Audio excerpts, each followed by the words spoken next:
अरे हॅलो ना पब्लिक. मग आता मी जॉब सोडला आहे, त्याच्यामुळे मी घरीच आहे. त्याच्यामुळे माझ्याकडे भरपूर वेळ आहे. आणि त्या मोकळ्या वेळामध्ये बसला असताना मला फक्त एकच गोष्ट आठवली की मला आवडते तरी काय नक्की आणि मला काय करायचं. त्यावेळेस बसले असताना मला आठवलं की यार मला प्राणी आवडतात, पक्षी आवडतात, निसर्ग आवडतो, निसर्गाच्या सानिध्यात राहायला आवडतं. मग जर हेच गोष्ट मला आवडते तर मग याच्यासाठी मला जो काही प्रोजेक्ट किंवा जे काही पुढचं पाऊल घ्यायचं असेल ते मला अशा ठिकाणी राहायला लागेल की जिथे करून मला हे सर्व करता येईल. आणि त्यासाठी फक्त एकच बेस्ट ऑप्शन होतं, ते म्हणजे माझं गाव.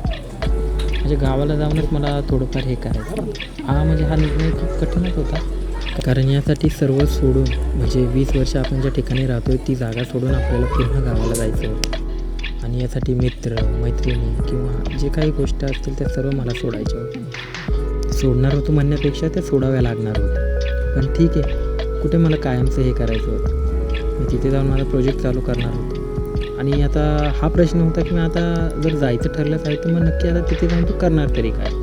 मग लागलो त्या पुढच्या नियोजनाला की आता नेमकं करायचं तरी काय, की ज्याच्यामधून मला मोकळा वेळही मिळेल आणि जे मी स्वप्न पाहिलेत वगैरे ते पूर्ण करण्यासाठी जेवढं काही शक्य होईल ते सर्व मला करता येईल. मग ते शोधत असतानाच मी एक गोष्ट ऑब्झर्व करत होतो जी आमच्या घराच्या बाल्कनीमध्ये होती. पण ती गोष्ट काय आहे ती मी तुम्हाला उद्याच्याच व्हिडिओमध्ये दाखवेल. आता सध्या तुम्ही फक्त हा घाटाचा व्ह्यू बघा, कारण की ह्या घाटांमधूनच आणि या डोंगरदऱ्यांमध्येच आता मी जाणार होतो. कारण तिथे जाऊनच मला माझ्या मनाला शांतता आणि हवं तसं मला जगता येणार होतं. हो, मी माझ्या गावी जाणार होतो. बघूयात आता जे पुढे काय होईल ते तुम्ही सगळं या सिरीजमध्ये पाहशालच. अशीच साथ असू द्या आणि व्हिडिओ सर्व पहा.